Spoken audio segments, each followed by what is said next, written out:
Exit poll ഫലങ്ങൾക്ക് പിന്നാലെ UDF മുഖ്യമന്ത്രി ചർച്ചകൾ കൂടുതൽ സജീവമാക്കി നേതാക്കൾ രംഗത്തെത്തി. മുഖ്യമന്ത്രി സ്ഥാനത്തേക്ക് VD സതീശന് പിന്തുണയെന്ന നിലപാട് ആവർത്തിക്കുകയാണ് മുസ്ലിം ലീഗ്. അതേസമയം മുഖ്യമന്ത്രിയെ ഹൈക്കമാൻഡ് തീരുമാനിക്കുമെന്ന് KPCC അധ്യക്ഷൻ വ്യക്തമാക്കി. അതേസമയം VD സതീശനെതിരെ കോൺഗ്രസിൽ ഐക്യഗ്രൂപ്പ് പ്രവർത്തിക്കുന്നതായി വിമല ബിനു വെളിപ്പെടുത്തി. സതീശനെതിരെ ഇന്നും പോസ്റ്ററുകൾ പ്രത്യക്ഷപ്പെട്ടു. കോൺഗ്രസിലെ മുഖ്യമന്ത്രി ചർച്ച ജനാധിപത്യ വ്യവസ്ഥയോടുള്ള വെല്ലുവിളിയെന്ന് LDF വിമർശിച്ചു. എക്സിറ്റ് പോൾ സർവേ ഫലങ്ങൾ വെളിച്ചം കണ്ടതോടെ കോൺഗ്രസിലെ നിയുക്ത മുഖ്യമന്ത്രി ചർച്ചകൾ ഊർജിതമാവുകയാണ്. മുഖ്യമന്ത്രി പദവിയിലേക്ക് മറ്റു കോൺഗ്രസ് നേതാക്കളെക്കാൾ കൂടുതൽ പിന്തുണ പ്രതിപക്ഷ നേതാവ് VD സതീശനാണ്. സർവേ ഫലം സതീശന് അനുകൂലമായതോടെ കോൺഗ്രസ് നേതൃയോഗത്തിൽ സ്വീകരിച്ച നിലപാട് മുസ്ലിം ലീഗ് ആവർത്തിച്ചു. സതീശൻ മുഖ്യമന്ത്രിയാകട്ടെ എന്ന് സാദിഖ് അലി തങ്ങൾ. അതെ, അതങ്ങനെ തന്നെയാണല്ലോ. ആളുകൾ ആ രീതിയിൽ വിധി എഴുതുന്നു. ആളുകളുടെ അഭിപ്രായം അതാണ് എന്നാണ് എനിക്ക് തോന്നുന്നത്. അത് എക്സിറ്റ് പോളിൽ തന്നെയാണ് വന്നിട്ടുള്ളത് അല്ലേ? അതെ അതെ അതെ, ആളുകൾ ആ രീതിയിൽ വിധി എഴുതിയിട്ടുണ്ടാവും. UDFിലെ പ്രബല കക്ഷി VD സതീശന് പിന്തുണ നൽകുന്നതിൽ കോൺഗ്രസിനുള്ളിൽ അതൃപ്തിയുണ്ട്. മുഖ്യമന്ത്രി പദവിയിലേക്കുള്ള VD സതീശന്റെ യാത്രയ്ക്ക് തടയിടാൻ കോൺഗ്രസിലെ KC വേണുഗോപാൽ, K സുധാകരൻ ഗ്രൂപ്പുകൾ ഒന്നിച്ചതായി പ്രതിപക്ഷ നേതാവിന്റെ സമൂഹമാധ്യമ അക്കൗണ്ടുകൾ കൈകാര്യം ചെയ്യുന്ന വിമല ബിനു ന്യൂസ് മലയാളത്തോട് വെളിപ്പെടുത്തി. തനിക്കെതിരായ അപവാദ പ്രചാരണം ഇതിന്റെ ഭാഗമെന്നും വിമല. KC വരണം എന്നുള്ള ക്യാമ്പയിൻ കൊണ്ടുവന്നത് KSഉം KSന്റെ ഈ എന്നെ ആക്രമിക്കുന്ന ടീമും കൂടിയാണ്. അവന്മാര് സ്ഥിരം VDക്കെതിരെ, പ്രതിപക്ഷ നേതാവിനെതിരെ സ്ഥിരം സമൂഹ മാധ്യമങ്ങളിൽ എഴുതുന്ന ഗുണ്ടകളാണ് ഇവന്മാരെല്ലാം. സൈബർ ആക്രമണം 2 ആഴ്ചയായിട്ട് എനിക്കെതിരെ ഉണ്ട്. ഞാൻ അതിനെതിരെ പോലീസിൽ പരാതി കൊടുത്തിട്ടുണ്ട്.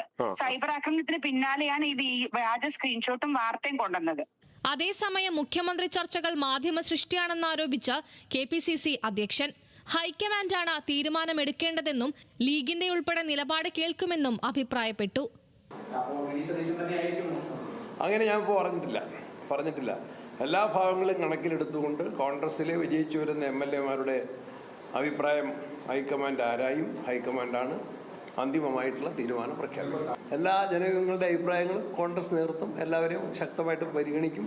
പരിശോധിച്ച് തന്നെ ഉചിതമായിട്ടുള്ള തീരുമാനമുണ്ട്. പാർട്ടിക്കുള്ളിൽ ചർച്ചകൾ നടക്കുന്നില്ലെന്ന മുൻ UDF കൺവീനർ MM ഹസനും പ്രതികരിച്ചു. ലീഗിന്റെ നിലപാടിൽ ഹസൻ നീരസം പ്രകടിപ്പിച്ചു. അതൊരു ചർച്ചയേ ഇല്ല. ചർച്ച നടക്കുന്നത് മാധ്യമങ്ങളിലാണ്. അതൊക്കെ ലീഗുകാരോട് ചോദിക്കേണ്ട കാര്യം എന്നോട് ചോദിച്ചാൽ എനിക്കെങ്ങനെ പറയാൻ പറ്റും? അതേസമയം UDFിലെ നിയുക്ത മുഖ്യമന്ത്രി ചർച്ചയിൽ അഭിപ്രായം പറയേണ്ടതില്ലെങ്കിലും നടക്കുന്നത് ജനാധിപത്യ വ്യവസ്ഥയോടുള്ള പരിഹാസമെന്ന് LDF കൺവീനർ TP രാമകൃഷ്ണൻ. മുഖ്യമന്ത്രിയെ സംബന്ധിച്ച് മുൻകൂട്ടി ഇങ്ങനെ ഒരു ചർച്ച നടത്തുക യഥാർത്ഥത്തിൽ നമ്മുടെ നാടിൻ്റെ ജനാധിപത്യ ബോധത്തെ പരിഹസിക്കുന്നതാണത്. തെരഞ്ഞെടുപ്പ് ഫലം പുറത്തു വന്നതിന് ശേഷം ആരാണ് നേതാവ് എന്നുള്ളത് തീരുമാനിക്കും.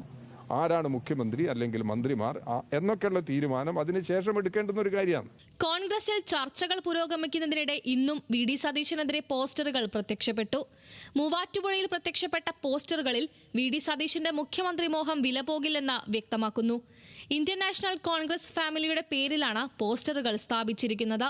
വിവിധ ബ്യൂറോകൾക്കൊപ്പം ന്യൂസ് ഡെസ്ക്, ന്യൂസ് മലയാളം.